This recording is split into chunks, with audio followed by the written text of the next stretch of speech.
Salut à tous, amis Blaugrana, j'espère que tout le monde va bien. C'est le débrief de Barça Como, 5 buts à 0 hier, une promenade de santé. Voilà, on va résumer tous les joueurs qui ont joué dans le match. Tous ceux qui sont rentrés en deuxième mi-temps, je ne veux pas trop en parler parce qu'on ne les a pas vus plus que ça. C'est plus en première mi-temps que le travail a été fait. À la mi-temps, il y avait déjà 4-0. Donc en deuxième mi-temps, c'était un peu plus facile, un peu plus tranquille à se passer le ballon. Como a eu une ou deux occasions en deuxième mi-temps, mais sinon, pas grand-chose à se mettre sous la dent en deuxième mi-temps. Johan Garcia, son match est assez tranquille, à part un arrêt réflexe en début de match sur une tête, mais le joueur était hors jeu. Ensuite, il a eu un face-à-face avec Diao, le joueur de Como qui jouait au Betis Séville l'année dernière. Il avait d'ailleurs marqué contre le Barça en Liga la saison dernière. Il avait égalisé le 2-2 à Benito Villamarín. Je me rappelle de son but. Mais sinon, Johan Garcia, j'attends la Liga pour pouvoir plus le juger parce que pour le moment, il n'a pas grand-chose à faire. Eric Garcia, défensivement, c'est propre. Offensivement, hier, un peu plus discret. Ensuite, il a été remplacé par Koundé en deuxième mi-temps. Je vous le dis, on ne l'a pas trop vu. Voilà, les joueurs de deuxième mi-temps, je me répète, on ne les a pas vus plus que ça.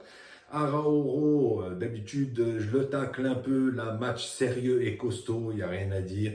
Mais on attend des prestations comme ça de lui, même mieux encore. N'oublions pas qu'il est capitaine de l'équipe. Koubarsi, costaud. Costaud aussi comme Arauro. Il a arrêté Nico Paz tout le match. Il n'a pas vu le jour. Diao aussi n'a pas vu le jour en deuxième mi-temps, à part son face-à-face face à Johan Garcia. Sinon, il a eu que des miettes. Gros match de Koubarsi. Baldé, fluide dans son couloir, offensivement, je trouve un peu timide. Défensivement, il a été bon dans son couloir, il a arrêté quelques offensives, mais offensivement, je trouve vraiment timide. Il centre pas assez. Gérard Martin, qui n'est pas aussi bon que lui, centre plus que lui.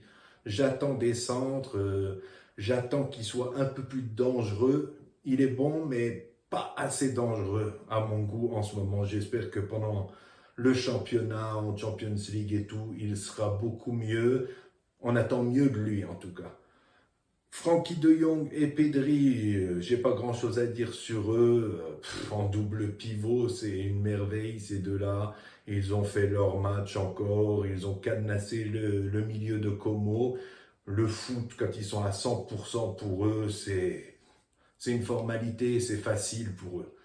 Fermin, Olmo, il a du souci à se faire si Fermin commence à avoir des prestations comme ça, à nous pondre des prestats comme hier, un doublé, ensuite il donne une passe en profondeur pour Rashford qui sert, Rafinha magnifique, il a été élu homme du match du Gamper et puis c'est mérité, il a fait un très très gros match, son premier but à ras du poteau, il ouvre le score, le deuxième tir en lucarne, placé en lucarne, magnifique, il a fait un gros match Fermin. Rien à dire, rien à dire. Olmo a intérêt à moins se blesser, a intérêt à se battre s'il veut garder sa place. Sinon, ça pue pour lui. Rafinha, timide en début de match. Ensuite, il a eu ce but, la passe de Rashford que je disais tout de suite. Et ensuite, il a servi Lamine Yamal pour le quatrième but du Barça. Sinon, je n'ai pas trouvé un grand match de Rafinha.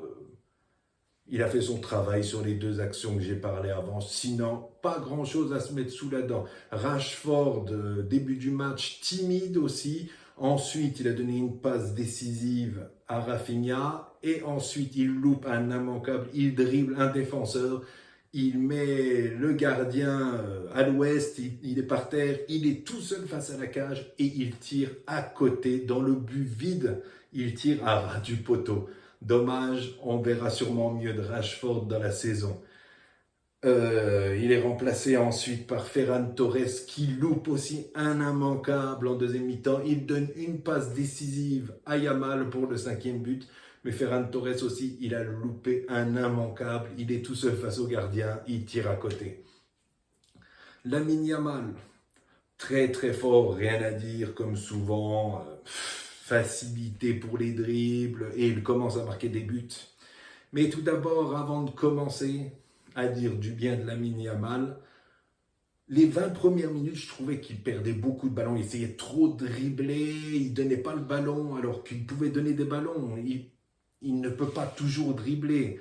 Qu'il donne des fois ses ballons et quand il peut dribbler, bah, qu'il dribble. On sait que c'est un dribbleur, qu'il aime ça et tout, mais de temps en temps, je le trouve un peu trop personnel. Comme en deuxième mi-temps, à un moment, il arrive dans la surface, il y a deux joueurs qui lui courent après. Il peut donner la balle à Ferran Torres ou à Rafinha. Il ne la donne pas et il tire à côté. Voilà, cette action, et bon, il y aurait eu 6-0 derrière, voilà. C'est anecdotique, c'est qu'un match amical, mais il nous fait ça dans un classico ou dans un match de Ligue des Champions. Ah là, ça sera pas pareil, quoi. Et voilà. Mais sinon, il met deux buts. Le premier but, bon, c'est un tapin. Rafinha reçoit le ballon. Yamal est juste à côté, il lui sert. Yamal la met au fond des filets. Le deuxième but, bien servi par Ferran Torres, il bat le gardien, il tire à ras du poteau, magnifique. Gros match de Lamine Yamal, mais le seul bémol, c'est ce que j'ai dit. Voilà, c'est pas, je dis pas que c'est mauvais, hein, mais il pourrait être encore meilleur. Il est très fort, mais il pourrait être encore meilleur que ça. Voilà, c'est tout pour mon match, pour mon débrief. Je vous souhaite une très bonne soirée à tous. N'hésitez pas à venir vous abonner à ma chaîne, c'est Blogranino. Ciao à tous et bonne soirée. Visca Barça.